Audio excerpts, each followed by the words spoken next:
Well, good morning, you beautiful, beautiful people, and it's Friday.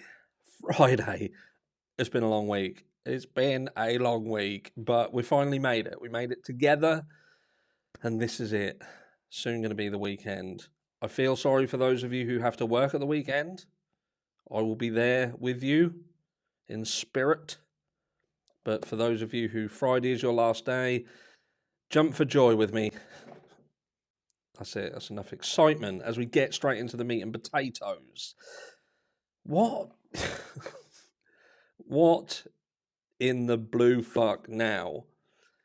So we have more information, exclusives, coming out about Bryan Kohberger. And what are we talking about? What are we talking about? I hear you now say, Get on with it, ass. What are we talking about? We want to hear the meat and fucking potatoes. Crack on. well, what we're talking about now is a bit of a contradictory piece of reporting. I'm not even going to mention their name because you know who we're talking about. I'm not even going to leave any clues because I don't need to. But what they are saying is, look, Bryan Kohberger, they're going balls deep in that he was this sexist. He was, in fact, hold on a second. I am going to have to give you a clue because this is the bit that got me. Check this out. So this was the actual statement they made. So it says, Kohberger was sexist, graded female students harsher sources. Let's just put this here for a start. It has been stated that he was a harsh marker across the board. That's what we've heard. It wasn't stipulated that he specifically marked females harsher. He marked everyone harsh. Everybody. In fact, there were males who came out that had worked with him and they weren't happy because of how he seemingly portrayed himself as better than them. So where this exclusive behaviour towards females in particular has come from, I don't know. But anyway, so it says, this is it, check this out. So, University of Idaho murder suspect Bryan Kohberger was known for his rampant sexism among those he worked with and had a reputation for grading female students harsher than men, multiple sources told News Nation's Chris Cuomo. Fuck, I've told you who it was. Rampant!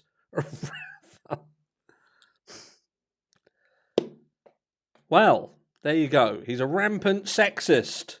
Rampant sexist he is. And look, I will say, all jokes aside, people think that I'm just this Bryan Kohberger supporter, and I'm not. It's not about being a Bryan Kohberger supporter. What I am is somebody who supports the system and fairness. And I've said this before, when a channel, when a source of information becomes a certain size, they are perceived in a certain way. They're perceived as trustworthy by a lot of people. And I know some people do not consider the likes of News Nation a trusted source. In fact, some people would laugh at that statement, but there are many, many that do. When you just look through their videos and you look through their comments, there are many, many people that take their word as gospel. They take the ball and they run with it, I'm telling you. And that's dangerous when you've got these channels who are more about influencing direction than putting out fact. Because Chris Cuomo himself said that they were basically a news outlet that their foundation is based on fact. So I want to know where the fact came that he was a rampant sexist and exclusively marked females more harshly than males. So not across the board, but specifically females themselves. Now, one of their recent videos, they had Laura Richards on there. Laura Richards has worked with police forces in the UK. She's very good. She's got a channel. I would highly recommend her channel. But they've even managed to get her on there and her making statements that, again, are speculatory, but trying to, as if she's trying to pass them off as a fact. She talks about how when she looked at this crime and the manner with which it took place, she was sure that this has happened before. So she's not surprised that Bryan Kohberger's done stuff in the past. And I think to myself, but how do you know he's done these things? And what things are you talking about, Harsh? What things is Laura talking about? What has been proven, I hear you say? So they're saying that a female student was scared that her room had been broken into, her property has been broken into. So she apparently approaches Bryan and asks him what to do about it. And Bryan turns around and apparently tells her to install a security system.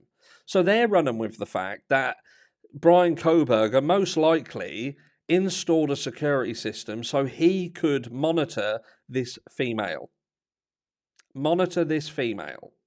And was stalking her as well. So this is what they're classing as, oh, he's done this before. But that hasn't been fucking proven. That's again speculation. And if he was doing things like this, then how come she's still alive? Nothing happened to her. Nothing happened to her, but yet he travels to Moscow to do this crime. How is that connected? And look, maybe people are saying, well, he was just warming up. But why would you go to the lengths of fabricating a break-in, manipulating them to set up a system that you control, and then doing nothing with it, when your thought process is that you're a psychopathic killer?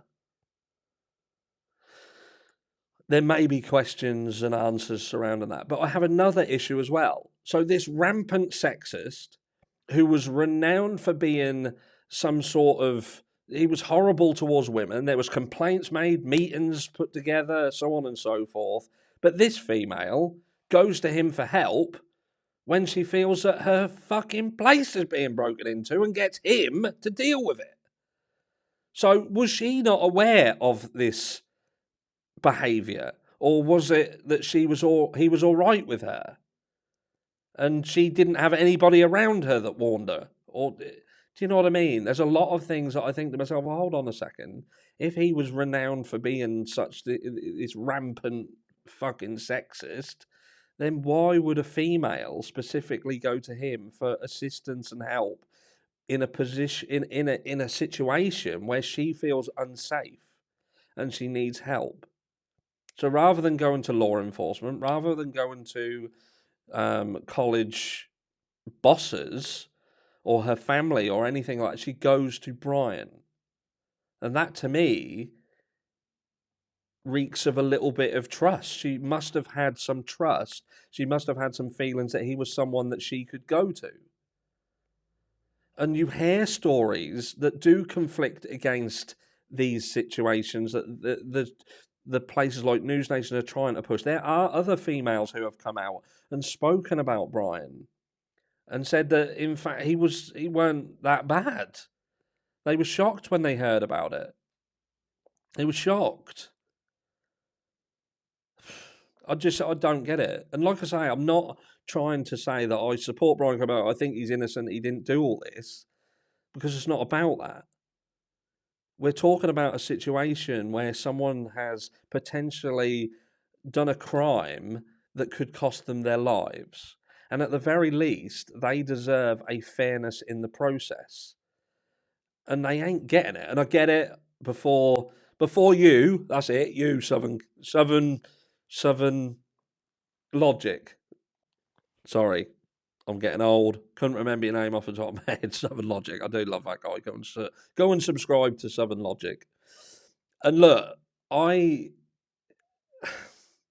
know that the internet, social media is not the court of law.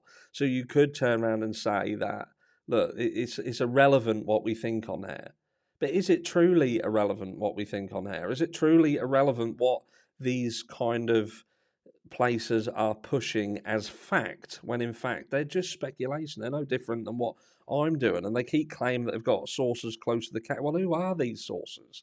Who's coming forward? And where is your utter proof? Where's your receipts that states 100% categorically that Bryan Kohberger was a rampant sexist, marked females, and also that he'd gone into this female's property and put cameras in and surveillance equipment and watched her, and this wasn't his first fucking rodeo.